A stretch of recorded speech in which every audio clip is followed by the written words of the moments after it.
ಪ್ರಥಮ PUC ವಿಷಯದ ಅರ್ಥಶಾಸ್ತ್ರದ ವಿಷಯದಲ್ಲಿ ಭಾರತದ ಆರ್ಥಿಕತೆ 1950-51 ಈ ಅಧ್ಯಾಯದಲ್ಲಿ ಎರಡನೇ ಅಧ್ಯಾಯ ಇದು. ಪ್ರಥಮ PUC ಅರ್ಥಶಾಸ್ತ್ರ ವಿಷಯದಲ್ಲಿ ಭಾರತದ ಆರ್ಥಿಕಾಭಿವೃದ್ಧಿ ಅನ್ನುವ ಒಂದು ಭಾಗ ಎರಡರಲ್ಲಿ ಭಾರತದ ಆರ್ಥಿಕಾಭಿವೃದ್ಧಿಯಲ್ಲಿ ಭಾಗ ಎರಡರಲ್ಲಿ ಅಧ್ಯಾಯ 2 ಭಾರತ ಆರ್ಥಿಕತೆ 1950 ಮತ್ತು 1990 ಅವಧಿಯ ನಡುವೆ, ಅಂದರೆ ಸರಿ 40 ವರ್ಷಗಳ ಅವಧಿಯಲ್ಲಿ ಭಾರತದ ಆರ್ಥಿಕತೆ ಅಥವಾ ಭಾರತದ ಅರ್ಥವ್ಯವಸ್ಥೆ ಹೇಗೆ ಕಾರ್ಯವನ್ನು ನಿರ್ವಹಿಸಿತು ಅನ್ನೋದನ್ನು ಈ ಅಧ್ಯಾಯದಲ್ಲಿ ನಾವು ತಿಳ್ಕೊಳ್ತೀವಿ. ಈ ಅಧ್ಯಾಯದಲ್ಲಿ ಮುಖ್ಯವಾಗಿ ಭಾರತಕ್ಕೆ ಸ್ವತಂತ್ರ ಬಂದ ನಂತರ ಭಾರತ ಹೇಗೆ ತನ್ನ ಆರ್ಥಿಕಾಭಿವೃದ್ಧಿಗಳಿಗಾಗಿ ಅದು ತಯಾರಿಯನ್ನು ನಡೆಸಿತು, ಆ ಆರ್ಥಿಕ ಪ್ರಗತಿಗಾಗಿ ಭಾರತ ತನ್ನ ಕಾರ್ಯತಂತ್ರಗಳನ್ನು ಹೇಗೆ ರಚಿಸಿಕೊಂಡಿತು ಅನ್ನುವ ವಿಚಾರವನ್ನು ಈ ಒಂದು ವಿಷಯದಲ್ಲಿ ಇವತ್ತಿನ ತರಗತಿಯಲ್ಲಿ ನಾವು ವಿಶ್ಲೇಷಣೆ ಮಾಡ್ತೀವಿ. ಭಾರತದ ಅಭಿವೃದ್ಧಿಗಾಗಿ ಭಾರತ ಸರ್ಕಾರ ಕೈಗೊಂಡಂತಹ ಕಾರ್ಯತಂತ್ರಗಳು ಏನು ಅನ್ನೋದನ್ನು ನಾವು ಇವತ್ತು ವಿಶ್ಲೇಷಣೆ ಮಾಡ್ತೀವಿ. ಈಗ ನಾವು ಭಾರತ ಬ್ರಿಟಿಷರ ಆಡಳಿತಕ್ಕೆ ಒಳಪಟ್ಟಿತ್ತು. ಬ್ರಿಟಿಷರ ವಸಾಹತುಶಾಹಿ ಆಡಳಿತಕ್ಕೆ ಒಳಪಟ್ಟು ಸುಮಾರು 200 ವರ್ಷಗಳ ಕಾಲ ಭಾರತ ಬ್ರಿಟಿಷರ ಒಂದು ಆಡಳಿತಕ್ಕೆ ಒಳಪಟ್ಟಿತ್ತು. 200 ವರ್ಷಗಳ ನಂತರ, ಅಂದರೆ ಭಾರತ ಸ್ವಾತಂತ್ರ್ಯವನ್ನು ಹೊಂದುವಂಥ ಸಂದರ್ಭದಲ್ಲಿ ಅದು ಸ್ವತಂತ್ರ ಭಾರತವಾಗಿ ರೂಪುಗೊಳ್ಳುತ್ತೆ. ಬ್ರಿಟಿಷನವರಿಂದ ಸ್ವಾತಂತ್ರ್ಯವನ್ನು ಹೊಂದುತ್ತೆ. 1947 ಆಗಸ್ಟ್ 15 1947 ಆಗಸ್ಟ್ 15ರಂದು ಭಾರತ ಸ್ವಾತಂತ್ರ್ಯವನ್ನು ಹೊಂದಿತು. ಸ್ವತಂತ್ರ ಅಂತ ಹೇಳಿದ್ರೆ ಬ್ರಿಟಿಷರ ದಾಸ್ಯದಿಂದ ಮುಕ್ತವಾಯಿತು.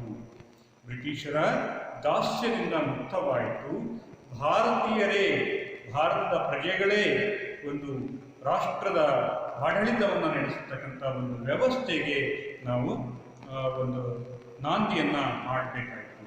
ಹೀಗಾಗಿ ಇದನ್ನು ನಾವು ಸ್ವತಂತ್ರ ಭಾರತ ಅಂತ ಕರಿತೀವಿ. ಸ್ವತಂತ್ರ ಭಾರತ. ಹೀಗೆ ಸ್ವತಂತ್ರ ಬಂದಂತಹ ಸಂದರ್ಭದಲ್ಲಿ ಭಾರತದಲ್ಲಿದ್ದಂತಹ ಅನೇಕ ಸಮಸ್ಯೆಗಳು ಭಾರತದ ಆರ್ಥಿಕಾಭಿವೃದ್ಧಿಗೆ ಹಿನ್ನಡೆಗೆ ಕಾರಣ ಆಗ್ತಾ ಇದ್ವು. ಭಾರತಕ್ಕೆ ಸ್ವತಂತ್ರ ಬಂದಂಥ ಸಂದರ್ಭದಲ್ಲಿ ಭಾರತ ಅನೇಕ ಸಮಸ್ಯೆಗಳಿಂದ, ಸಂಕಷ್ಟಗಳ ಸುಳಿಯಲ್ಲಿ ಸಿಲುಕೊಂಡಿತ್ತು. ಅಂತಹ ಸಂಕಷ್ಟಗಳ ಸುಳಿವುಗಳು ಅಥವಾ ಸವಾಲುಗಳು, ಭಾರತ ಅಭಿವೃದ್ಧಿ ಹೊಂದಬೇಕು ಅಂತ ಹೇಳಿದ್ರೆ ಅನೇಕ ಸವಾಲುಗಳನ್ನು ನಾವು ಎದುರಿಸಬೇಕಾಗಿತ್ತು. ಆ ಅನೇಕ ಸವಾಲುಗಳು ಅಂತ ಹೇಳಿದ್ರೆ, ಮೊದಲು ನಾವು ರಾಷ್ಟ್ರದ ಭವಿಷ್ಯವನ್ನು ನಾವು ನಿರ್ಧರಿಸಬೇಕಾಗಿತ್ತು. ಭಾರತಕ್ಕೆ ಸ್ವತಂತ್ರ ಬಂದ ತಕ್ಷಣ ನಮ್ಮದೇ ಆಡಳಿತ ಅಂತ ಹೇಳಿದ್ರೆ ಸಂಪೂರ್ಣವಾಗಿ ಭಾರತದ ರಕ್ಷಣೆಯ ಜವಾಬ್ದಾರಿ ಭಾರತೀಯರ ಮೇಲೆ ಅದು ನಿಂತು, ಭಾರತೀಯರ ಮೇಲೆ ಆ ಜವಾಬ್ದಾರಿ ಅಂತಕ್ಕಂಥದ್ದು ಬರಲೇಬೇಕಾಯಿತು. ಅಂದರೆ ರಾಷ್ಟ್ರದ ರಕ್ಷಣೆ ಮಾಡಬೇಕಾಗಿತ್ತು. ರಾಷ್ಟ್ರದ ಭವಿಷ್ಯ, ಭಾರತದ ಒಂದು ಒಗ್ಗೂಡುವಿಕೆ, ಭಾರತ ಅಂತಕ್ಕಂಥದ್ದು ಒಗ್ಗೂಡಬೇಕಾಗಿತ್ತು. ಒಟ್ಟಾರೆ ಒಂದು ಭವ್ಯ ಭಾರತವನ್ನು ನಿರ್ಮಾಣ ಮಾಡೋದಕ್ಕೆ ನಾವು ಕನಸುಗಳನ್ನು ಕಟ್ಟಬೇಕಾಗಿತ್ತು. ಅಲ್ಲಿಯವರೆಗೂ ನಮ್ಮ ದೇಶ, ಭಾರತ ಯಾವ ಪ್ರದೇಶಗಳನ್ನು ಒಳಗೊಂಡಿದೆ, ನಮ್ಮ ಅಭಿವೃದ್ಧಿಯ ಗತಿ ಹೇಗಿರಬೇಕು, ಅದರ ಭವಿಷ್ಯವನ್ನು ನಾವು ನಿರ್ಧರಿಸಬೇಕಾಗಿತ್ತು. ಹಾಗಾಗಿ ಭಾರತದ ಮೊದಲ ಸವಾಲು ಏನಪ್ಪ ಅಂತ ಹೇಳಿದ್ರೆ ರಾಷ್ಟ್ರದ ಭವಿಷ್ಯವನ್ನು ನಿರ್ಧರಿಸುವುದು. ನಂತರ ಇನ್ನು ಎರಡನೇದಾಗಿರ್ತಕ್ಕಂಥದ್ದು, ಆಗಿನ ಸನ್ನಿವೇಶದಲ್ಲಿ ಭಾರತಕ್ಕೆ ಸ್ವತಂತ್ರ ಬಂದಂಥ ಸಂದರ್ಭದಲ್ಲಿ ಭಾರತ ಹಿಂದುಳಿದಿತ್ತು, ಆರ್ಥಿಕತೆಯಲ್ಲಿ ಹಿಂದುಳಿದಿತ್ತು ಮತ್ತು ಸ್ಥಿರ ಪ್ರಮಾಣದಲ್ಲಿತ್ತು. ಭಾರತ ಆರ್ಥಿಕ ಪ್ರಗತಿಯಲ್ಲಿ ಸ್ಥಿರ ಪ್ರಮಾಣದಲ್ಲಿತ್ತು. ಅಂದ್ರೆ ಸ್ಥಿರ ಪ್ರಮಾಣದಲ್ಲಿ ಅಂತ ಹೇಳಿದ್ರೆ ಯಾವುದೇ ಸರಕು ಸೇವೆಗಳ ಉತ್ಪಾದನೆ ಮತ್ತು ಅವುಗಳ ವಹಿವಾಟುಗಳು ಯಾವುದೇ ರೀತಿಯಲ್ಲಿ ಸ್ಥಿರವಾಗಿತ್ತು ಅಂತ ಹೇಳಿದ್ರೆ ಅದು ಹೆಚ್ಚು ಆಗ್ತಾ ಇರಲಿಲ್ಲ, ಕಡಿಮೆನೂ ಆಗ್ತಾ ಇರಲಿಲ್ಲ, ಒಂದು ಸ್ಥಿರ ಪ್ರಮಾಣದಲ್ಲಿತ್ತು. ಹಾಗಾಗಿ ಭಾರತ ಆರ್ಥಿಕವಾಗಿ ಹಿಂದುಳಿದಿತ್ತು. ಭಾರತ ರಾಷ್ಟ್ರೀಯ ಆದಾಯ ಕಡಿಮೆ ಇತ್ತು, ತಲಾ ಆದಾಯ ಕಡಿಮೆ ಇತ್ತು, ಹಾಗೆಯೇ ದೇಶದ ಒಳಗಡೆ ಉತ್ಪಾದನೆ ಪ್ರಮಾಣ ಕಡಿಮೆ ಇತ್ತು, ಕೈಗಾರಿಕೆಗಳು ಹಿಂದುಳಿದಿತ್ತು, ಕೃಷಿ ಹಿಂದುಳಿದಿತ್ತು. ಹೀಗೆ ಈ ಎಲ್ಲ ಕಾರಣಗಳಿಂದಾಗಿ ಭಾರತ ಆರ್ಥಿಕವಾಗಿ ಹಿಂದುಳಿದಿತ್ತು. ಈ ಹಿಂದುಳಿದ ಆರ್ಥಿಕ ವ್ಯವಸ್ಥೆಯನ್ನ ಒಂದು ತಹಬಂದಿಗೆ, ಒಂದು ಸರಿ ದಾರಿಗೆ ತರಬೇಕಾದಂತಹ ಜವಾಬ್ದಾರಿ ಭಾರತೀಯರ ಮೇಲೆ ಇತ್ತು. ಹಾಗೆಯೇ ರಾಷ್ಟ್ರ ನಿರ್ಮಾಣ ಮಾಡಬೇಕಾಗಿತ್ತು. ಮತ್ತೊಂದು ಸವಾಲು ಏನಪ್ಪಾ ಅಂತ ಹೇಳಿದ್ರೆ, ಭಾರತೀಯರ ಮೇಲಿದ್ದಂಥ ಸವಾಲು ರಾಷ್ಟ್ರದ ನಿರ್ಮಾಣ ಮಾಡಬೇಕಾಗಿತ್ತು. ರಾಷ್ಟ್ರದ ನಿರ್ಮಾಣ ಅಂತ ಹೇಳಿದ್ರೆ ಭಾರತದಲ್ಲಿ ಅನೇಕ ಸಂಸ್ಥಾನಗಳ ಆಡಳಿತಗಳು ಅಸ್ತಿತ್ವದಲ್ಲಿದ್ದವು. ಇಲ್ಲಿ ಬ್ರಿಟಿಷರು ಆಡಳಿತವನ್ನು ಬಿಟ್ಟು ಹೋಗುವ ಸಂದರ್ಭದಲ್ಲಿ ಸಂಸ್ಥಾನಗಳಿಗೆ ಸ್ವಾತಂತ್ರ್ಯತೆಯನ್ನು ಕೊಟ್ಟಿದ್ದರು. ಇಲ್ಲಿರ್ತಕ್ಕಂತಹ ರಾಜ ಆಡಳಿತಕ್ಕೆ ಅವರು ಸ್ವಾತಂತ್ರ್ಯವನ್ನು ನೀಡಿದರು. ಆ ಸ್ವಾತಂತ್ರ್ಯವನ್ನ ಆ ರಾಜರ ಆಡಳಿತದಿಂದ ರಾಷ್ಟ್ರದ ಒಟ್ಟಾರೆ ಭಾರತದ ಒಗ್ಗಟ್ಟನ್ನು ಪ್ರದರ್ಶನ ಮಾಡಬೇಕಾಗಿತ್ತು. ಎಲ್ಲ ಸಂಸ್ಥಾನ ರಾಜರನ್ನು ಓಲೈಸಿಕೊಂಡು ಭಾರತದ ಒಗ್ಗಟ್ಟನ್ನು ನಾವು ಪ್ರಚಾರಪಡಿಸಬೇಕಾಗಿತ್ತು. ಅದನ್ನು ಸಾಬೀತುಪಡಿಸುವಂತಹ ಸವಾಲು ನಮ್ಮ ಮುಂದಿತ್ತು. ಅಂದ್ರೆ ಒಟ್ಟಾರೆಯಾಗಿ ಹೇಳಬೇಕು ಅಂತ ಹೇಳಿದ್ರೆ, ಇಡೀ ಭಾರತ ಅಖಂಡವಾಗಿರ್ತಕ್ಕಂತಹ ಭಾರತದ ಜನರು ಒಗ್ಗಟ್ಟನ್ನ ನಾವು ಪ್ರದರ್ಶನ ಮಾಡಬೇಕಾಗಿತ್ತು. ಅಲ್ಲಿ ಭಾರತ ಅಭಿವೃದ್ಧಿಯೇ ನಮ್ಮ ಧ್ಯೇಯ ಅಂತಕ್ಕಂತಹ ಒಂದು ಗುರಿಯನ್ನು ನಾವು ಹೊಂದಿರಬೇಕಾಗಿತ್ತು. ಹಾಗಾಗಿ ನಮ್ಮ ಮುಂದಿನ ಮತ್ತೊಂದು ಸವಾಲು ಅಂತ ಹೇಳಿದ್ರೆ ರಾಷ್ಟ್ರ ನಿರ್ಮಾಣ ಮಾಡ್ತಕ್ಕಂಥದ್ದು ಮತ್ತೊಂದು ಸವಾಲು. ಹಾಗೆಯೇ ಆ ಸಂದರ್ಭದಲ್ಲಿ ವಿಭಜನೆ ಆಯಿತು, ರಾಷ್ಟ್ರ ವಿಭಜನೆ ಆಯಿತು. ಒಂದು ಪಶ್ಚಿಮ ಪಾಕಿಸ್ತಾನ, ಮತ್ತೊಂದು ಪೂರ್ವ ಪಾಕಿಸ್ತಾನ ಅಂತ ಹೇಳಿ ಎರಡು ಪಾಕಿಸ್ತಾನಗಳ ಉದಯ ಆಯಿತು. ಒಂದು ಪಶ್ಚಿಮ ಪಾಕಿಸ್ತಾನ, ಮತ್ತೊಂದು ಪೂರ್ವ ಪಾಕಿಸ್ತಾನ, ಅಥವಾ ಈಗಿನ ಬಾಂಗ್ಲಾದೇಶ, ಈಗಿನ ಪಾಕಿಸ್ತಾನಗಳು. ಹೀಗೆ ನಮ್ಮ ರಾಷ್ಟ್ರದ ಭೂಪ್ರದೇಶ ಅಂತಕ್ಕಂಥದ್ದು ವಿಭಜನೆ ಆಗಿತ್ತು. ಈ ವಿಭಜನೆಯ ಪರಿಣಾಮ ಭಾರತದಲ್ಲಿ ಸಾಕಷ್ಟು ಪ್ರಮಾಣದಲ್ಲಿ ಪ್ರಮುಖವಾಗಿರ್ತಕ್ಕಂತಹ ಕೈಗಾರಿಕೆಗಳು ಭಾರತದಿಂದ ಹೊರಬರುವುದು. ಕೈಗಾರಿಕೆಗಳು, ಸಂಪತ್ಭರಿತ ನಾಡು ಅಂತಕ್ಕಂಥದ್ದು ಭಾರತದಿಂದ ಹೊರಬರುವುದು. ಆ ವಿಭಜನೆಯ ಒಂದು ಸಂಕಷ್ಟ ಭಾರತಕ್ಕೆ ಇತ್ತು. ಆ ಸಂಕಷ್ಟವನ್ನು ನಾವು ಸಮರ್ಥವಾಗಿ ಎದುರಿಸುವಂತಹ ಸಾಮರ್ಥ್ಯ ಭಾರತೀಯರಲ್ಲಿ ಬರಬೇಕಾಗಿತ್ತು. ಅಂತರ ಎಲ್ಲ ಜನರ ಕಲ್ಯಾಣ ನಮ್ಮ ಮುಖ್ಯ ಗುರಿಯಾಗಿರಬೇಕಾಯಿತು. ಎಲ್ಲ ಜನರ ಕಲ್ಯಾಣ, ದೇಶದ ಪ್ರತಿಯೊಬ್ಬ ಜನರಿಗೂ ಸಹ ಆಹಾರ, ವಸತಿ, ಬಟ್ಟೆ, ಹಾಗೆಯೇ ಶಿಕ್ಷಣ, ಆರೋಗ್ಯದಂತಹ ಮೂಲ ಸೌಕರ್ಯಗಳನ್ನು ಒದಗಿಸಿಕೊಡಬೇಕಾಗಿತ್ತು. ಈ ಸೌಲಭ್ಯಗಳನ್ನು ಒದಗಿಸಿಕೊಟ್ಟಾಗ ಎಲ್ಲ ಜನರ ಕಲ್ಯಾಣ ಆಗುತ್ತದೆ.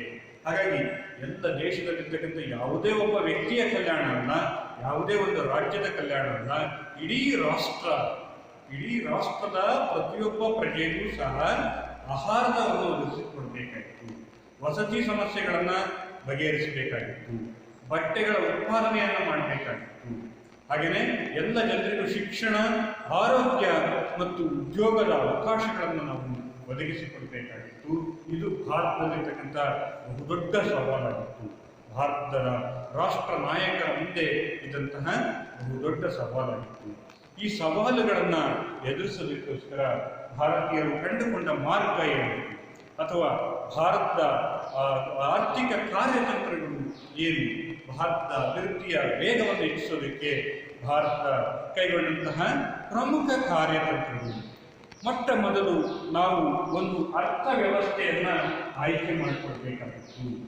ಮೊಟ್ಟ ಮೊದಲ ಬಾರಿಗೆ ಒಂದು ಅರ್ಥ ವ್ಯವಸ್ಥೆಯನ್ನು ಆಯ್ಕೆ ಮಾಡಿಕೊಳ್ಬೇಕಾಗಿತ್ತು. ಅರ್ಥ ವ್ಯವಸ್ಥೆ ಅಂದ್ರೆ ಏನು? ಅರ್ಥ ವ್ಯವಸ್ಥೆ ಅಂತ ಹೇಳಿದ್ರೆ ಮುಖ್ಯವಾಗಿ ಒಂದು ದೇಶದ ಆರ್ಥಿಕ ಚಟುವಟಿಕೆಗಳನ್ನು ಒಂದು ನಿರ್ದಿಷ್ಟ ಮಾರ್ಗದಲ್ಲಿ ನಾವು ನಡೆಯಬೇಕಾಗಿತ್ತು. ಅವುಗಳನ್ನು ಬಳಸಿಕೊಂಡು ನಿರ್ದಿಷ್ಟ ಮಾರ್ಗದಲ್ಲಿ ನಡೆಸಬೇಕಾಗಿತ್ತು. ಅವುಗಳ ಮೇಲೆ ನಿಯಂತ್ರಣ ಹೊಂದಬೇಕಾಗಿತ್ತು. ಆರ್ಥಿಕ ಚಟುವಟಿಕೆಗಳು ಅಂತ ಹೇಳಿದ್ರೆ ಮುಖ್ಯವಾಗಿ ಉತ್ಪಾದನೆ, ಅನುಭೋಗ, ವಿನಿಮಯ, ವಿತರಣೆ ಇವುಗಳನ್ನು ನಾವು ಸಮರ್ಥವಾಗಿ ಮುನ್ನಡೆಸಬೇಕಾಗಿತ್ತು. ಇದಕ್ಕಾಗಿ ನಾವೊಂದು ಅರ್ಥವ್ಯವಸ್ಥೆಯನ್ನು ಆಯ್ಕೆ ಮಾಡಿಕೊಳ್ಬೇಕಾಗಿತ್ತು. ಈಗಾಗಲೇ ಪ್ರಪಂಚದಲ್ಲಿ 2 ಅರ್ಥವ್ಯವಸ್ಥೆಗಳು ಅಸ್ತಿತ್ವದಲ್ಲಿದ್ದವು. ಭಾರತಕ್ಕೆ ಸ್ವತಂತ್ರ ಬಂದ ಸಂದರ್ಭದಲ್ಲಿ ಇಡೀ ಪ್ರಪಂಚದಲ್ಲಿ 2 ಅರ್ಥವ್ಯವಸ್ಥೆಗಳನ್ನು ಒಳಗೊಂಡಿತ್ತು. ಒಂದು ಸಮಾಜವಾದ ಆರ್ಥಿಕ ವ್ಯವಸ್ಥೆ ಅಥವಾ ಕೇಂದ್ರೀಯ ಯೋಜಿತ ಅರ್ಥವ್ಯವಸ್ಥೆ ಅಥವಾ ಸಮಾಜವಾದ ಅರ್ಥವ್ಯವಸ್ಥೆ ಅಂತೇಳಿ ಕರಿತೀವಿ. ಈ ಸಮಾಜವಾದ ಅರ್ಥವ್ಯವಸ್ಥೆ ಅಂತ ಹೇಳಿದ್ರೆ ಎಲ್ಲ ಉತ್ಪಾದನಾಂಗಗಳು ಮತ್ತು ಉತ್ಪಾದನಾ ಸಂಪನ್ಮೂಲಗಳು ಸರ್ಕಾರದ ನಿಯಂತ್ರಣಕ್ಕೆ ಒಳಪಡುತ್ತವೆ. ಸಮಾಜವಾದ ಅರ್ಥವ್ಯವಸ್ಥೆಯಲ್ಲಿ ಎಲ್ಲ ಉತ್ಪಾದನಾ ಸಾಧನಗಳು ಸರ್ಕಾರದ ನಿಯಂತ್ರಣಕ್ಕೆ ಒಳಪಡುತ್ತವೆ ಮತ್ತು ಎಲ್ಲ ಆರ್ಥಿಕ ಚಟುವಟಿಕೆಗಳು ಸಹ ಸರ್ಕಾರದ ನಿಯಂತ್ರಣಕ್ಕೆ ಒಳಪಡುತ್ತವೆ. ಈ ನಿಯಂತ್ರಣಕ್ಕೆ ಒಳಪಟ್ಟಿದ್ದರಿಂದ ಇವುಗಳ ಮೇಲೆ ಸಂಪೂರ್ಣ ಮಾಲೀಕತ್ವ ಸರ್ಕಾರದ್ದಾಗುತ್ತದೆ. ಈ ಥರದ ಅರ್ಥವ್ಯವಸ್ಥೆಯನ್ನ ಸೋವಿಯತ್ ಒಕ್ಕೂಟ, ಚೀನಾ ದೇಶಗಳಲ್ಲಿ ಇಂತಹ ಅರ್ಥವ್ಯವಸ್ಥೆಗಳನ್ನು ಒಳಗೊಂಡಿದ್ದಂತಹ ಅರ್ಥವ್ಯವಸ್ಥೆಗಳಾಗಿದ್ದವು. ಅಂದರೆ ದೇಶದಲ್ಲಿರ್ತಕ್ಕಂಥ ಭೂಮಿ, ಹಾಗೆಯೇ ಸರಕುಗಳ ಉತ್ಪಾದನೆ, ವಿನಿಮಯ ಇವುಗಳ ಮೇಲೆ ಸಂಪೂರ್ಣವಾಗಿರ್ತಕ್ಕಂಥ ಅಧಿಕಾರ, ಒಡೆತನ ಯಾರ್ದಾಗಿರ್ತದೆ? ಸರ್ಕಾರದ್ದಾಗಿರುತ್ತದೆ. ಇಲ್ಲಿ ಖಾಸಗಿ ಭೂಮಿ ಅಂತಕ್ಕಂಥದ್ದು ಇರುವುದಿಲ್ಲ. ಖಾಸಗಿ ಕೈಗಾರಿಕೆಗಳು ಅಸ್ತಿತ್ವದಲ್ಲಿ ಇರ್ತಾ ಇರಲಿಲ್ಲ. ಒಟ್ಟಾರೆ ಇಲ್ಲಿ ಪ್ರಮುಖವಾಗಿ ಸಮಾಜವಾದಿ ಅರ್ಥವ್ಯವಸ್ಥೆಯಲ್ಲಿ ಸರ್ಕಾರದ ಒಡೆತನ ಅಸ್ತಿತ್ವದಲ್ಲಿತ್ತು. ಇಂತಹ ಅರ್ಥವ್ಯವಸ್ಥೆಯನ್ನು ಆಯ್ಕೆ ಮಾಡಿಕೊಂಡು ನಾವು ಅಭಿವೃದ್ಧಿ ಸಾಧಿಸಬೇಕೋ ಅಥವಾ ಇನ್ನೊಂದು ಅರ್ಥವ್ಯವಸ್ಥೆ ಇತ್ತು, ಅದು ಮಾರುಕಟ್ಟೆ ಆಧಾರಿತ ಅರ್ಥವ್ಯವಸ್ಥೆ ಅಥವಾ ಖಾಸಗಿ ಅರ್ಥವ್ಯವಸ್ಥೆ ಅಂತ ಸಹ ಕರಿತೀವಿ. ಇನ್ನೊಂದು ಅರ್ಥದಲ್ಲಿ ಬಂಡವಾಳಶಾಹಿ ಅರ್ಥವ್ಯವಸ್ಥೆ ಅಂತೇಳಿ ಕರಿತೀವಿ. ಈ ಬಂಡವಾಳಶಾಹಿ ಅರ್ಥವ್ಯವಸ್ಥೆಯಲ್ಲಿ ಎಲ್ಲ ಉತ್ಪಾದನಾಂಗಗಳು ಮತ್ತು ಉತ್ಪಾದನಾ ಸಂಪನ್ಮೂಲಗಳು ಸರ್ಕಾರದ ನಿಯಂತ್ರಣಕ್ಕೆ ಒಳಪಟ್ಟಿರುವುದಿಲ್ಲ. ಇಲ್ಲಿ ಖಾಸಗಿಯವರ ನಿಯಂತ್ರಣಕ್ಕೆ ಒಳಪಟ್ಟಿರುತ್ತದೆ. ದೇಶದಲ್ಲಿರ್ತಕ್ಕಂತಹ ಎಲ್ಲ ಸಂಪನ್ಮೂಲಗಳು ಮತ್ತು ಆರ್ಥಿಕ ಚಟುವಟಿಕೆಗಳು ಖಾಸಗಿಯವರ ನಿಯಂತ್ರಣಕ್ಕೆ ಒಳಪಟ್ಟಿದ್ರೆ ಅದನ್ನು ಬಂಡವಾಳಶಾಹಿ ಅಥವಾ ಮಾರುಕಟ್ಟೆ ಆಧಾರಿತ ಅರ್ಥವ್ಯವಸ್ಥೆ ಅಂತ ಹೇಳಿ ಕರಿತೀವಿ. ಇಂತಹ ಅರ್ಥವ್ಯವಸ್ಥೆಯನ್ನ ಮುಂದುವರೆದಂತಹ ರಾಷ್ಟ್ರಗಳಾಗಿರ್ತಕ್ಕಂಥ ಅಮೇರಿಕ, ಅದೇ ರೀತಿ ಜರ್ಮನಿ, ಫ್ರಾನ್ಸ್, ಇಂಗ್ಲೆಂಡ್ ಈ ದೇಶಗಳಲ್ಲಿ ಈ ಒಂದು ಮಾರುಕಟ್ಟೆ ಆಧಾರಿತವಾಗಿರ್ತಕ್ಕಂಥ ಅರ್ಥವ್ಯವಸ್ಥೆಗಳನ್ನು ಒಳಗೊಂಡಿದ್ದೀವಿ. ಈ ಅರ್ಥವ್ಯವಸ್ಥೆಗಳಲ್ಲಿ ನಾವು ಸಮಾಜವಾದಿ ಅರ್ಥವ್ಯವಸ್ಥೆಯನ್ನು ಆಯ್ಕೆ ಮಾಡ್ಕೊಬೇಕೋ ಅಥವಾ ಮಾರುಕಟ್ಟೆ ಆಧಾರಿತವಾಗಿರ್ತಕ್ಕಂತಹ ಅರ್ಥವ್ಯವಸ್ಥೆಯನ್ನು ಆಯ್ಕೆ ಮಾಡಿಕೊಳ್ಬೇಕು ಅನ್ನುವ ಗೊಂದಲದಲ್ಲಿ ಭಾರತದ ರಾಷ್ಟ್ರದ ನಾಯಕರು ಆ ಸಂದರ್ಭದಲ್ಲಿದ್ದರು. ಅಂದರೆ ನಮ್ಮ ಮುಂದೆ ಒಂದು ಅಭಿವೃದ್ಧಿಯನ್ನು ಹೊಂದಬೇಕು, ಭಾರತ ಅಭಿವೃದ್ಧಿಯನ್ನು ಹೊಂದಬೇಕು. ಆ ಅಭಿವೃದ್ಧಿಯನ್ನು ಹೊಂದೋದಕ್ಕೋಸ್ಕರ ನಾವು ಕೆಲವೊಂದು ಕಾರ್ಯತಂತ್ರಗಳನ್ನು ಅನುಸರಿಸಬೇಕು. ಕಾರ್ಯತಂತ್ರಗಳು ಅಂತ ಹೇಳಿದ್ರೆ ಮೊಟ್ಟ ಮೊದಲು ನಾವು ಯಾವ ಅರ್ಥವ್ಯವಸ್ಥೆಯನ್ನ ಒಳಗೊಂಡಿರಬೇಕು ಅನ್ನೋದು ನಮ್ಮ ಮುಂದಿನ ಸವಾಲು. ಆಗ ಪ್ರಪಂಚದಲ್ಲಿರ್ತಕ್ಕಂತಹ 2 ಅರ್ಥವ್ಯವಸ್ಥೆಗಳು ಅಂತ ಹೇಳಿದ್ರೆ, ಒಂದು ಸಮಾಜವಾದಿ ಅರ್ಥವ್ಯವಸ್ಥೆ, ಮತ್ತೊಂದು ಬಂಡವಾಳಶಾಹಿ ಅರ್ಥವ್ಯವಸ್ಥೆ. ಈ 2 ಅರ್ಥವ್ಯವಸ್ಥೆಗಳಲ್ಲಿ ಯಾವ ಅರ್ಥವ್ಯವಸ್ಥೆಯನ್ನು ಆಯ್ಕೆ ಮಾಡಿಕೊಳ್ಬೇಕು? ಇಂತಹ ಸಂದಿಗ್ಧ ಸಮಯದಲ್ಲಿ ಭಾರತದ ರಾಷ್ಟ್ರೀಯ ನಾಯಕರು, ಬಹುತೇಕ ನಾಯಕರು ಸಮಾಜವಾದಿ ಅರ್ಥವ್ಯವಸ್ಥೆಯ ಕಡೆಗೆ ಒಲವನ್ನು ವ್ಯಕ್ತಪಡಿಸಿದರು.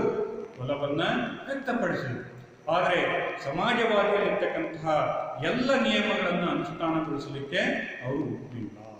ಭಾರತ ರಾಷ್ಟ್ರೀಯ ನಾಯಕರು ಸಮಾಜವಾದಿ ಅರ್ಥವ್ಯವಸ್ಥೆ ಕಡೆ ಒಲವನ್ನು ವ್ಯಕ್ತಪಡಿಸಿದರು.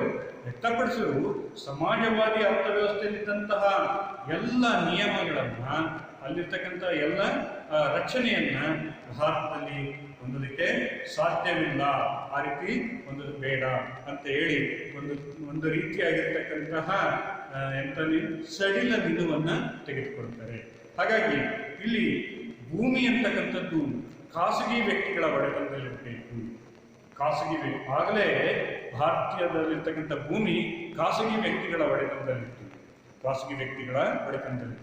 ಆ ಖಾಸಗಿ ವ್ಯಕ್ತಿಗಳ ಒಡೆತನದಿಂದ ಸರ್ಕಾರದ ಒಡೆತನಕ್ಕೆ ತೆಗೆದುಕೊಳ್ಳೋಕ್ಕೆ ತುಂಬಾ ಕಷ್ಟಕರವಾಗಿರ್ತಕ್ಕಂಥದ್ದು. ಹಾಗಾಗಿ ಸರ್ಕಾರ ತೀರ್ಮಾನ ಮಾಡಿತು, ಏನು ಕೆಲವೊಂದು ಉತ್ಪನ್ನಗಳು ಸಂಪನ್ಮೂಲಗಳು ಖಾಸಗಿಯವರ ಒಡೆತನದಲ್ಲಿರಬೇಕು, ಇನ್ನ ಕೆಲವೊಂದು ಸಂಪನ್ಮೂಲಗಳು ಸರ್ಕಾರದ ಒಡೆತನದಲ್ಲಿರಬೇಕು. ಹಾಗಾಗಿ ಇಲ್ಲಿ ಸಮಾಜವಾದಿ ಅರ್ಥವ್ಯವಸ್ಥೆನೂ ಬೇಡ, ಮತ್ತೊಂದು ಕಡೆ ಬಂಡವಾಳಶಾಹಿ ಅರ್ಥವ್ಯವಸ್ಥೆನೂ ಬೇಡ. ಈ ಎರಡೂ ಅರ್ಥವ್ಯವಸ್ಥೆಯಲ್ಲಿರ್ತಕ್ಕಂತಹ ಒಳ್ಳೆಯ ಅಂಶಗಳನ್ನು ಒಳಗೊಂಡಂತಹ ಮಿಶ್ರ ಅರ್ಥವ್ಯವಸ್ಥೆ, ಮಿಶ್ರ ಅರ್ಥವ್ಯವಸ್ಥೆ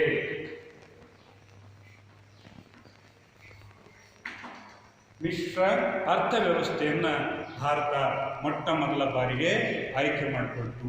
ಅಂದರೆ ಸಂಪನ್ಮೂಲಗಳು, ಉತ್ಪಾದನಾ ಸಂಪನ್ಮೂಲಗಳು ಮತ್ತು ಆರ್ಥಿಕ ಚಟುವಟಿಕೆಗಳು ಸರ್ಕಾರ ಮತ್ತು ಖಾಸಗಿಯವರ ನಿಯಂತ್ರಣಕ್ಕೆ ಒಳಪಟ್ಟಂತಹ ಅರ್ಥವ್ಯವಸ್ಥೆಗಳನ್ನ ನಾವು ಮಿಶ್ರ ಅರ್ಥವ್ಯವಸ್ಥೆ ಅಂತ ಹೇಳಿ ಕರಿತೀವಿ. ಹೀಗೆ ಮಿಶ್ರ ಅರ್ಥವ್ಯವಸ್ಥೆಯನ್ನ ಭಾರತ ಸರ್ಕಾರ ಆಯ್ಕೆ ಮಾಡಿಕೊಳ್ತದೆ.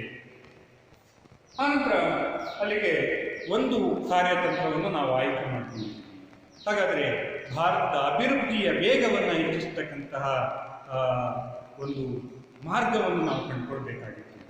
ಅರ್ಥವ್ಯವಸ್ಥೆ ಆಯ್ಕೆ ಆಯಿತು. ಅರ್ಥವ್ಯವಸ್ಥೆ ಆಯ್ಕೆ ಆದ ತಕ್ಷಣವೇ ನಾವು ಅಭಿವೃದ್ಧಿಯ ವೇಗವನ್ನು ಹೆಚ್ಚಿಸಿಕೊಳ್ಳೋದಕ್ಕೋಸ್ಕರ ಮೊಟ್ಟ ಮೊದಲ ಬಾರಿಗೆ 1948ರಲ್ಲಿ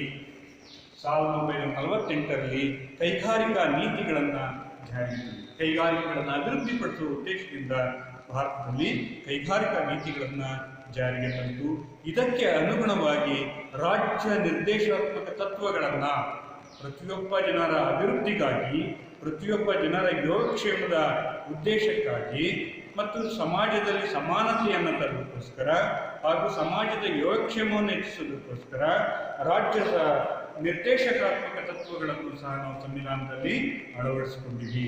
ಹಾಗಾಗಿ ಈ ರಾಜ್ಯ ನಿರ್ದೇಶಾತ್ಮಕ ತತ್ವಗಳಿಗೆ ಅನುಸಾರವಾಗಿ 1948ರಲ್ಲಿ ಭಾರತ ಸರ್ಕಾರ ಕೈಗಾರಿಕಾ ನೀತಿಗಳನ್ನು ಜಾರಿಗೆ ತಂದಿತು. ಇವು ಭಾರತದ ಒಂದು ಅಭಿವೃದ್ಧಿಯ ದೃಷ್ಟಿಕೋನಗಳು, ಒಂದು ಮುನ್ನೋಟ ಅಥವಾ ವಿಷನ್ ಅಂತ ಏನು ಕರಿತೀವಿ ಅದನ್ನ ಇಲ್ಲಿ ಸೂಚಿಸ್ತಾ ಇದ್ದೀವಿ. ಮಿಶ್ರ ಅರ್ಥವ್ಯವಸ್ಥೆನ ಆಯ್ಕೆ ಮಾಡ್ಕೊಂಡಿವಿ, ರಾಜ್ಯ ನಿರ್ದೇಶಾತ್ಮಕ ತತ್ವಗಳನ್ನು ಅನುಷ್ಠಾನಕ್ಕೆ ತಗೊಂಡಿವಿ ಅಥವಾ ರಚನೆ ಮಾಡ್ಕೊಂಡಿದ್ದೀವಿ. ಆನಂತರ ಒಂದು ಕೈಗಾರಿಕಾ ನೀತಿಗಳನ್ನು ನಾವು ರಚನೆ ಮಾಡ್ತೀವಿ. ಇವುಗಳನ್ನು ಇಟ್ಕೊಂಡು ಹಾಗಾದರೆ ಭಾರತದ ಅಭಿವೃದ್ಧಿ ವೇಗವನ್ನು ಹೆಚ್ಚಿಸಬೇಕು. ಈಗ ಅಭಿವೃದ್ಧಿಯ ದಿಕ್ಕನ್ನು ನಿರ್ಧಾರ ಆಯಿತು, ಹಾಗಾದರೆ ಅಭಿವೃದ್ಧಿಯ ವೇಗವನ್ನು ಹೆಚ್ಚಿಸಬೇಕಲ್ಲ. ಅಭಿವೃದ್ಧಿಯ ವೇಗವನ್ನು ಹೆಚ್ಚಿಸೋದಕ್ಕೆ ಭಾರತ ಸರ್ಕಾರ ಕೈಗೊಂಡದ್ದು ಪಂಚವಾರ್ಷಿಕ ಯೋಜನೆಗಳು. ಪಂಚವಾರ್ಷಿಕ ಯೋಜನೆಗಳ ಮೂಲಕ ಭಾರತ ಅಭಿವೃದ್ಧಿಯನ್ನು ಸಾಧಿಸಬೇಕು, ಆರ್ಥಿಕ ಬೆಳವಣಿಗೆಯನ್ನು ಸಾಧಿಸಬೇಕು ಅಂತಕ್ಕಂಥದ್ದನ್ನು ನಿರ್ಧಾರ ಮಾಡಿ.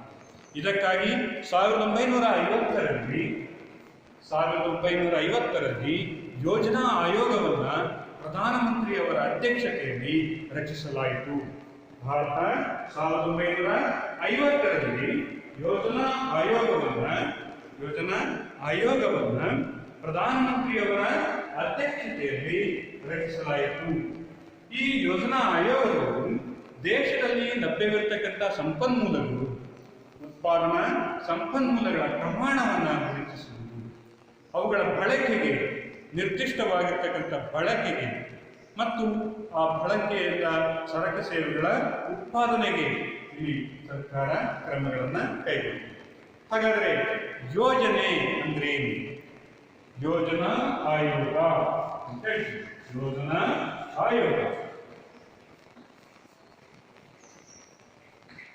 1950ರಲ್ಲಿ ಯೋಜನಾ ಆಯೋಗವನ್ನು ಭಾರತ ಸರ್ಕಾರ ರಚಿಸಿತು. ಹಾಗಾದರೆ ಯೋಜನೆಗಳು ಅಂತ ಹೇಳಿದ್ರೆ ಒಂದು ದೇಶದ ಆರ್ಥಿಕ ಮತ್ತು ಸಾಮಾಜಿಕ ಅಭಿವೃದ್ಧಿಯ ದೃಷ್ಟಿಯಿಂದ ದೇಶದಲ್ಲಿರ್ತಕ್ಕಂತಹ ಸಂಪನ್ಮೂಲಗಳನ್ನು ವ್ಯವಸ್ಥಿತ ರೀತಿಯಲ್ಲಿ ಬಳಸಿಕೊಳ್ಳುವುದು. ದೇಶದಲ್ಲಿರ್ತಕ್ಕಂತಹ ಸಂಪನ್ಮೂಲಗಳನ್ನು ಅಂದರೆ ಉತ್ಪಾದನಾ ಸಂಪನ್ಮೂಲಗಳನ್ನು ವ್ಯವಸ್ಥಿತ ರೀತಿಯಲ್ಲಿ ಬಳಸಿಕೊಂಡು ದೇಶದ ಅಭಿವೃದ್ಧಿಯನ್ನು ಸಾಧಿಸುವುದಕ್ಕೆ ನಾವು ಯೋಜನೆ ಅಂತೇಳಿ ಕರಿತೀವಿ. ಯೋಜನೆ ಅಂತ ಹೇಳಿದ್ರೆ ಒಂದು ದೇಶದಲ್ಲಿ ಲಭ್ಯವಿರತಕ್ಕಂತಹ ಸಂಪನ್ಮೂಲಗಳನ್ನು ಬಳಸಿಕೊಂಡು ಆ ದೇಶದ ಆರ್ಥಿಕ ಮತ್ತು ಸಾಮಾಜಿಕ ಅಭಿವೃದ್ಧಿಯನ್ನು ಸಾಧಿಸುವುದು. ಸಾಮಾಜಿಕ ಮತ್ತು ಆರ್ಥಿಕ ಅಭಿವೃದ್ಧಿಯನ್ನು ಸಾಧಿಸುವುದಕ್ಕೆ ನಾವು ಯೋಜನೆ ಅಂತ ಕರಿತೀವಿ. ಅಂದರೆ ಇದರ ಅರ್ಥ ಇಷ್ಟೇ, ದೇಶದಲ್ಲಿರ್ತಕ್ಕಂತಹ ಭೂಮಿ, ಶ್ರಮ, ಬಂಡವಾಳ ಮತ್ತು ಸಂಘಟನೆಯನ್ನು ಬಳಸಿಕೊಂಡು, ಇವೆಲ್ಲವುಗಳನ್ನು ಸಮರ್ಥವಾಗಿ ಬಳಸಿಕೊಂಡು ದೇಶದ ಆರ್ಥಿಕ ಪ್ರಗತಿಯನ್ನು ಸಾಧಿಸುವುದು ಮತ್ತು ಸಾಮಾಜಿಕ ಅಭಿವೃದ್ಧಿಯನ್ನು ಸಹ ಸಾಧಿಸಬೇಕು. ಈ ಉದ್ದೇಶ ಈಡೇರಿಸಿಕೊಳ್ಳೋಸ್ಕರ ನಾವು ಯೋಜನೆಗಳನ್ನು ಹಾಕ್ಕೊಳ್ತೀವಿ. ಆ ಯೋಜನೆಗಳನ್ನೇ ಇವತ್ತು ನಾವೇಂತ ಹೇಳ್ತೀವಿ, ಪಂಚವಾರ್ಷಿಕ ಯೋಜನೆ. ಪಂಚವಾರ್ಷಿಕ ಯೋಜನೆ ಅಂತ ಹೇಳಿದ್ರೆ ಪ್ರತಿ 5 ವರ್ಷಗಳಿಗೊಮ್ಮೆ ಹೊಸ ಯೋಜನೆಯನ್ನು ಆರಂಭಿಸುವುದು. ಪ್ರತಿ 5 ವರ್ಷಗಳಿಗೊಮ್ಮೆ ಹೊಸದಾಗಿರ್ತಕ್ಕಂಥ ಯೋಜನೆಗಳು, ಹೊಸದಾಗಿರ್ತಕ್ಕಂಥ ಧ್ಯೇಯೋದ್ದೇಶಗಳನ್ನು ಈಡೇರಿಸಿಕೊಳ್ತೀವಿ.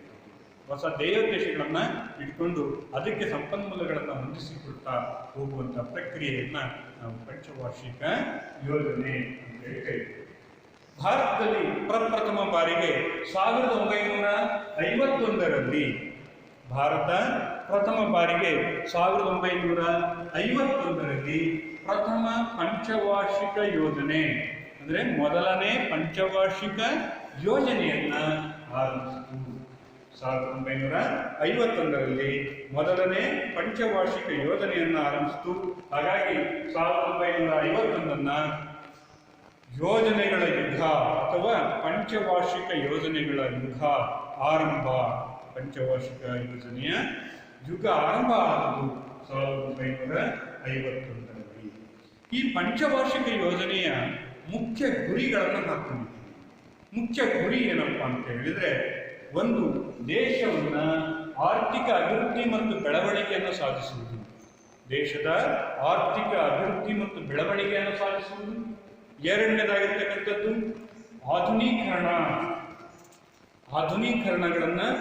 ಆಧುನೀಕರಣಗೊಳಿಸುವುದು. ಮೂರನೇದಾಗಿರ್ತಕ್ಕಂಥದ್ದು ಸ್ವಾವಲಂಬನೆ. ಹಾಗೆ ನಾಲ್ಕನೇದಾಗಿರ್ತಕ್ಕಂಥದ್ದು ಸಮಾನತೆ.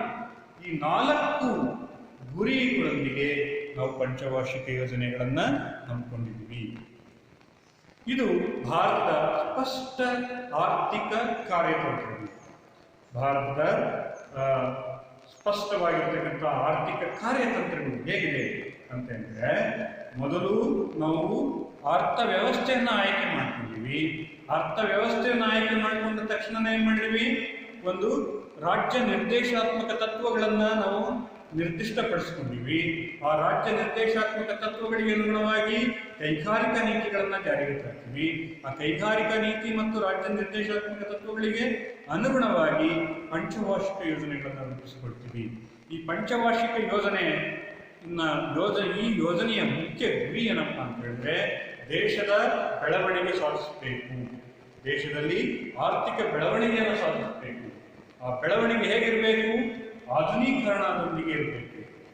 ಆಧುನೀಕರಣ ಅದು ಯಾವುದಕ್ಕೆ ಇರಬೇಕು, ಸ್ವಾವಲಂಬಿ ಬದುಕಿಗೆ ಅದು ಸಹಾಯಕ ಆಗಬೇಕು. ಈ ಸ್ವಾವಲಂಬಿ ಬದುಕು ಇಡೀ ದೇಶದಲ್ಲಿ ಸಮಾನತೆಯನ್ನು ಸಾಧಿಸಬೇಕು. ಹೀಗೆ 4 ಗುರಿಗಳನ್ನು ಇಟ್ಟುಕೊಂಡು ಭಾರತದಲ್ಲಿ ಪಂಚವಾರ್ಷಿಕ ಯೋಜನೆಗಳನ್ನು ಜಾರಿಗೆ ತರ್ತೀವಿ. ಹಾಗಾದರೆ ಮೊದಲನೇದು ಬೆಳವಣಿಗೆ ಅಂದರೆ ಏನು ಅನ್ನೋದನ್ನ ನೋಡೋಣ. ಬೆಳವಣಿಗೆ ಅಂತ ಹೇಳಿದ್ರೆ, ಒಂದು ದೇಶದ ದೇಶೀಯ ಉತ್ಪನ್ನ ಮತ್ತು ನೈಜ ತಲಾದಾಯದಲ್ಲಿನ ನಿರಂತರ ಹೆಚ್ಚಳವನ್ನು ನಾವು ಆರ್ಥಿಕ ಬೆಳವಣಿಗೆ ಅಂತ ಹೇಳಿ ಕರಿತೀವಿ. ಆರ್ಥಿಕ ಬೆಳವಣಿಗೆ ಅಂತ ಹೇಳಿದ್ರೆ, ಒಂದು ದೇಶದ ದೇಶೀಯ ಉತ್ಪನ್ನ ಮತ್ತು ನೈಜ ತಲಾ ಆದಾಯದಲ್ಲಿನ ಹೆಚ್ಚಳವನ್ನ ಅಥವಾ ಹೆಚ್ಚಳ ಅದು ಹೇಗಿರಬೇಕು, ನಿರಂತರವಾಗಿರ್ತಕ್ಕಂಥ ಹೆಚ್ಚಳವನ್ನ ನಾವೇನು ಆರ್ಥಿಕ ಬೆಳವಣಿಗೆ ಅಂತೇಳಿ ಕರಿತೀವಿ. ಇಲ್ಲಿ ಆರ್ಥಿಕ ಬೆಳವಣಿಗೆಯಲ್ಲಿ ಏನಾಗಬೇಕು, ದೇಶದ ದೇಶೀಯ ಉತ್ಪನ್ನ ಹೆಚ್ಚಾಗಬೇಕು.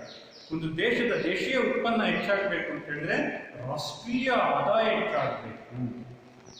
ರಾಷ್ಟ್ರೀಯ ಆದಾಯ ಹೆಚ್ಚಾಗಬೇಕು ಅಂದ್ರೆ ದೇಶದ ಉತ್ಪಾದನೆಯ ಪ್ರಮಾಣ ಹೆಚ್ಚಾಗಬೇಕು. ದೇಶದ ಉತ್ಪಾದನೆಯ ಪ್ರಮಾಣ ಹೆಚ್ಚಾಗಬೇಕು ಅಂದ್ರೆ ಕೃಷಿ ಉತ್ಪಾದನೆಯ ಪ್ರಮಾಣ ಹೆಚ್ಚಾಗಬೇಕು, ಕೈಗಾರಿಕಾ ಉತ್ಪಾದನೆಯ ಪ್ರಮಾಣ ಹೆಚ್ಚಾಗಬೇಕು, ಹಾಗೆಯೇ ಸೇವಾ ವಲಯದಲ್ಲಿ ಉತ್ಪಾದನೆಯ ಪ್ರಮಾಣ ಹೆಚ್ಚಾಗಬೇಕು. ಒಟ್ಟಾರೆ ಸರಕು ಸೇವೆಗಳ ಉತ್ಪಾದನೆಯ ಪ್ರಮಾಣ ಹೆಚ್ಚಾಗಬೇಕು. ಹೀಗೆ ಹೆಚ್ಚಾಗೋದಷ್ಟೇ ಅಲ್ಲ, ಜನರ ತಲಾ ಆದಾಯ, ಪ್ರತಿಯೊಬ್ಬ ವ್ಯಕ್ತಿಯ ಜನರ ತಲಾ ಆದಾಯ ಹೆಚ್ಚಾಗಬೇಕು, ಸರಕು ಸೇವೆಗಳ ಬೆಲೆಗಳು ಕಡಿಮೆ ಇರಬೇಕು.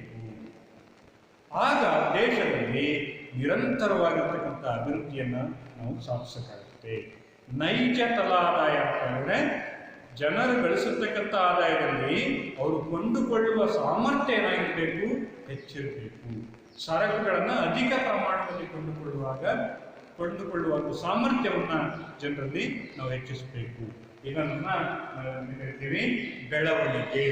ಬೆಳವಣಿಗೆ ಅಂತ ಹೇಳಿದ್ರೆ ದೇಶದ ದೇಶೀಯ ಉತ್ಪನ್ನ ಮತ್ತು ನೈಜ ತಲಾ ಆದಾಯದಲ್ಲಿನ ಹೆಚ್ಚಳವನ್ನೇ ನಾವು ಬೆಳವಣಿಗೆ. ಹಾಗಾದ್ರೆ ದೇಶೀಯ ಉತ್ಪನ್ನ ಅಂತ ಹೇಳಿದ್ರೆ GDP ಅಂತ ಹೇಳ್ತೀವಿ. GDP ಅಂತ ಹೇಳಿದ್ರೆ ಒಟ್ಟು ದೇಶೀಯ ಉತ್ಪನ್ನ. ಒಟ್ಟು ದೇಶೀಯ ಉತ್ಪನ್ನ, ಗ್ರಾಸ್ ಡೊಮೆಸ್ಟಿಕ್ ಪ್ರಾಡಕ್ಟ್ ಅಂತ. GDP ಒಟ್ಟು ದೇಶೀಯ ಉತ್ಪನ್ನ.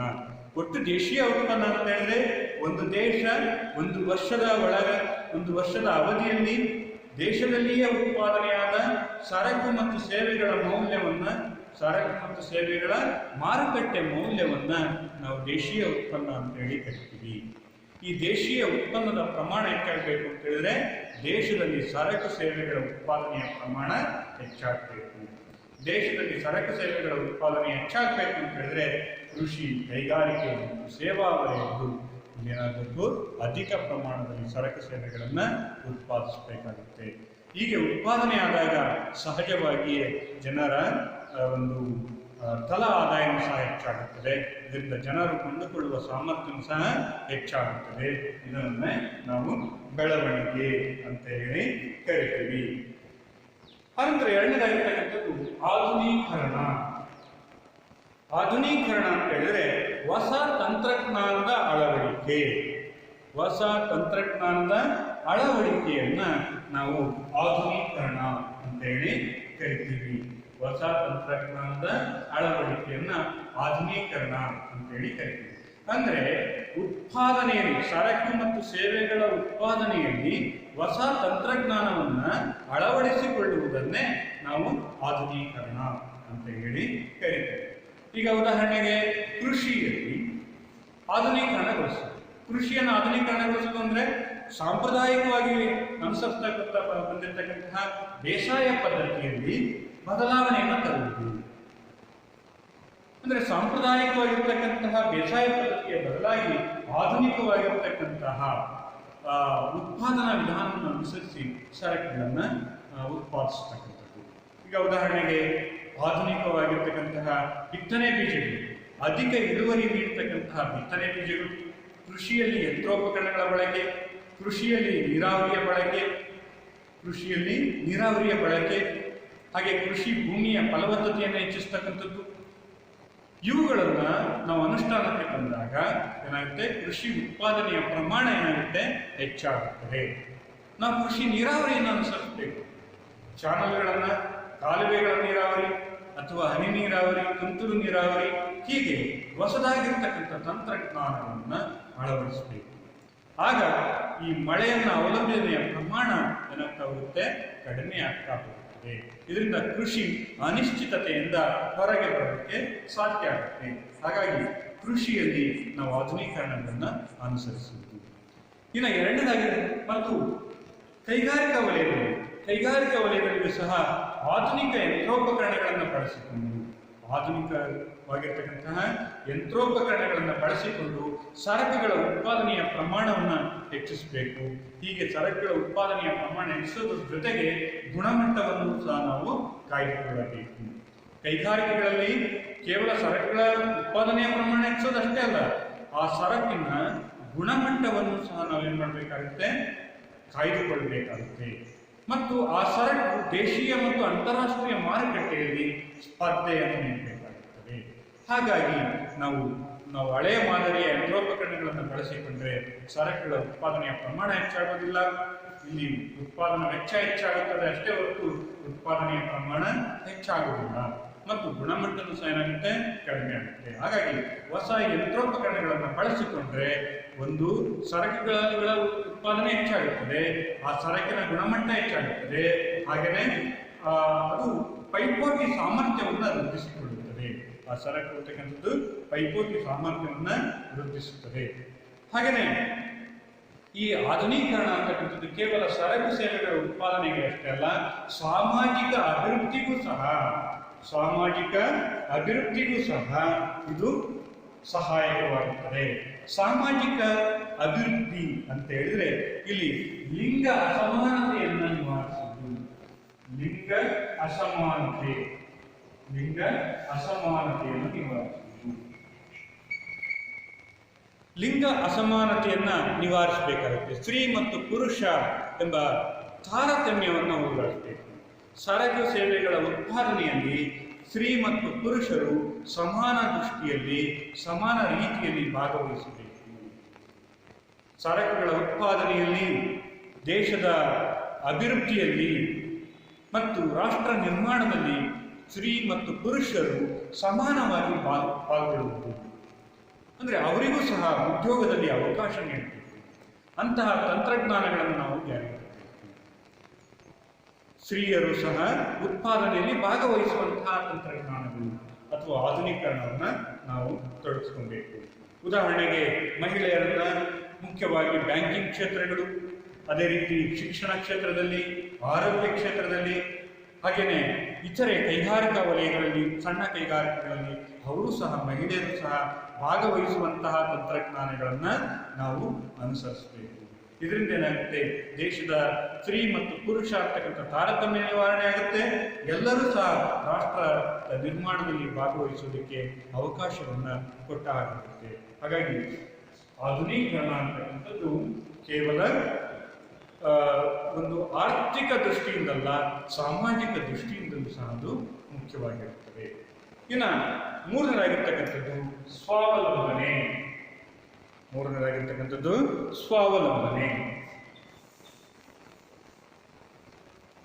ಸ್ವಾವಲಂಬನೆ ಅಂತ ಹೇಳಿದ್ರೆ, ಒಂದು ದೇಶ ತನ್ನ ಸಂಪನ್ಮೂಲಗಳನ್ನು ಬಳಸಿಕೊಂಡು ಸರಕು ಸೇವೆಗಳನ್ನು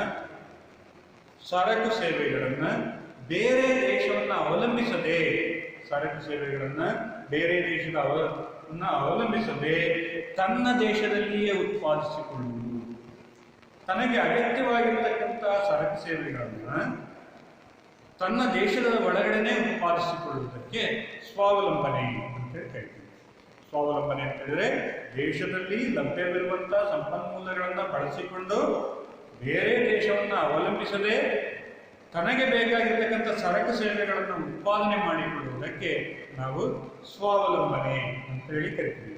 ಅಂದ್ರೆ ಬೇರೆ ದೇಶದ ಅವಲಂಬನೆಯ ಪ್ರಮಾಣವನ್ನು ಕಡಿಮೆ ಮಾಡಬೇಕು. ಯಾಕೆ ಬೇರೆ ದೇಶದ ಅವಲಂಬನೆಯನ್ನು ಕಡಿಮೆ ಮಾಡಬೇಕು? ನಮಗೆ ಕಡಿಮೆ ಬೆಲೆಯ ವಸ್ತುಗಳು ಬೇರೆ ದೇಶದಲ್ಲಿ ಸಿಕ್ಕರೆ ಆ ವಸ್ತುಗಳನ್ನು ಯಾಕೆ ಖರೀದಿ ಮಾಡಬಾರದು ಅಂತಕ್ಕಂಥ ಸನ್ನಿವೇಶದಲ್ಲಿ, ಆ ಒಂದು ಸಂದರ್ಭದಲ್ಲಿ ನಮಗೆ ಮುಖ್ಯವಾಗಿ ಎರಡು ಉದ್ದೇಶಗಳು ಕಂಡು ಬರ್ತವೆ. ಏನಪ್ಪಾ ಅಂತ ಹೇಳಿದ್ರೆ, ಸ್ವಾವಲಂಬನೆಯನ್ನ ಯಾಕೆ ಅನುಸರಿಸಬೇಕು ಅಂತ ಹೇಳಿದ್ರೆ, ಒಂದು ವಿದೇಶಿ ಅವಲಂಬನೆ ಕಡಿಮೆ ಮಾಡುವುದು.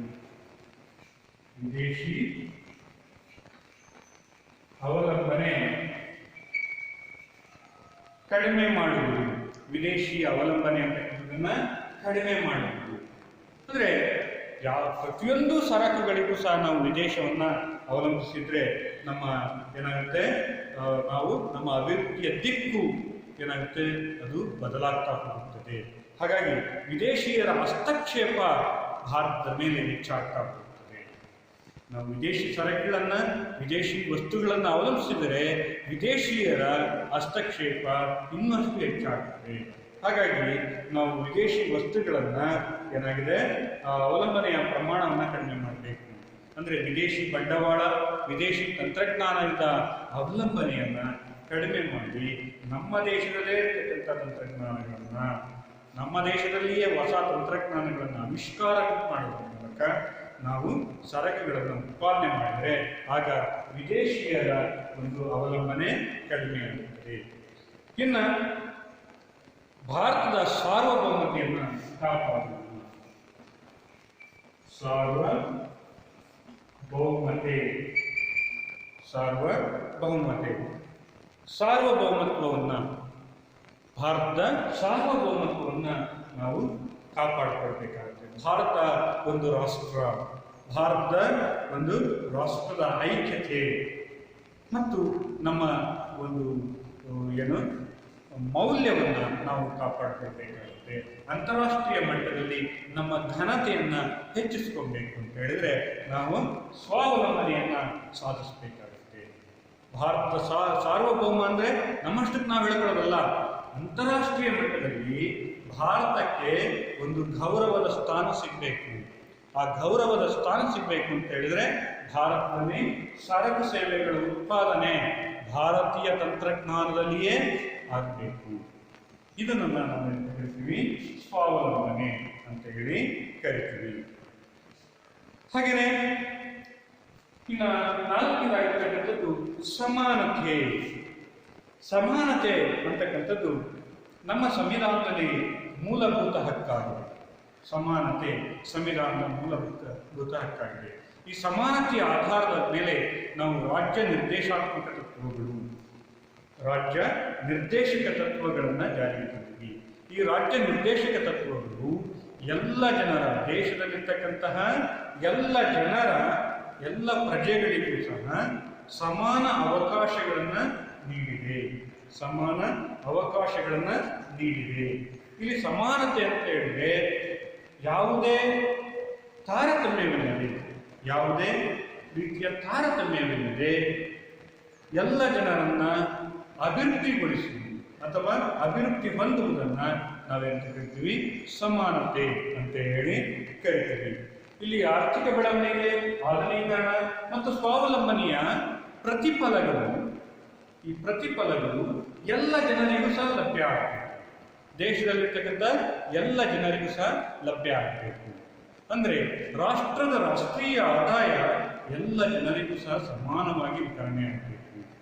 ಪ್ರಾದೇಶಿಕ ಅಸಮಾನತೆ ಅಂತಕ್ಕಂಥದ್ದು ಕಂಡು ಬರಬಾರದು ಮತ್ತು ಏಕಸ್ವಾಮ್ಯದ ಒಂದು ಕೈಗಾರಿಕೆಗಳು ಉದಯ ಆಗೋದಕ್ಕೆ ಬಿಡಬಾರದು.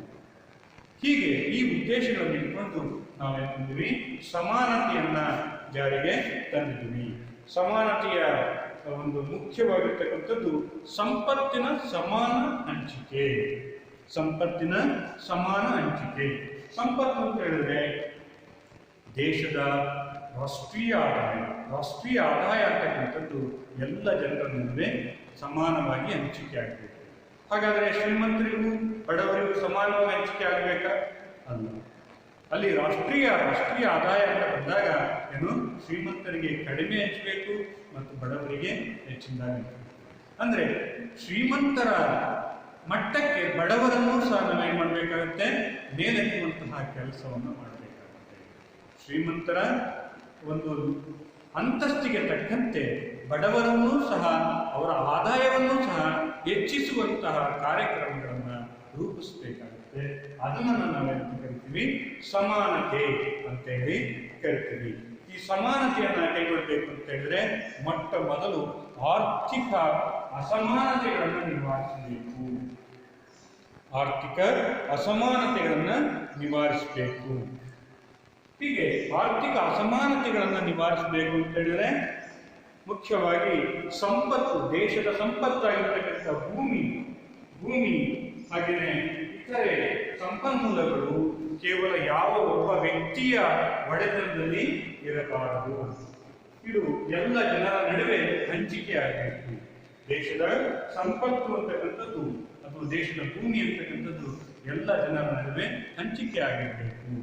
ಆರ್ಥಿಕ ಅಸಮಾನತೆ ಅಂತ ಹೇಳಿದ್ರೆ ಆದಾಯದಲ್ಲಿ ಅಸಮತೋಲನಗಳು ಕಂಡು ಬರಬಾರದು.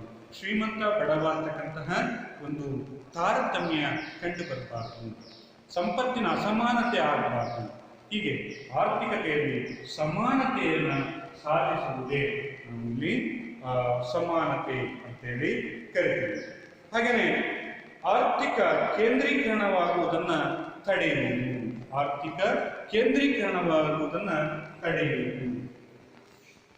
ಆರ್ಥಿಕ ಕೇಂದ್ರೀಕರಣವಾಗುವುದನ್ನು ತಡೆಯುವುದು. ಆರ್ಥಿಕ ಕೇಂದ್ರೀಕರಣ ಅಂತ ಹೇಳಿದ್ರೆ ದೇಶದ ಸಂಪತ್ತು ಕೆಲವೇ ಜನರ ಕೈಯಲ್ಲಿ ಕೇಂದ್ರೀಕೃತ ಆಗಬಹುದು.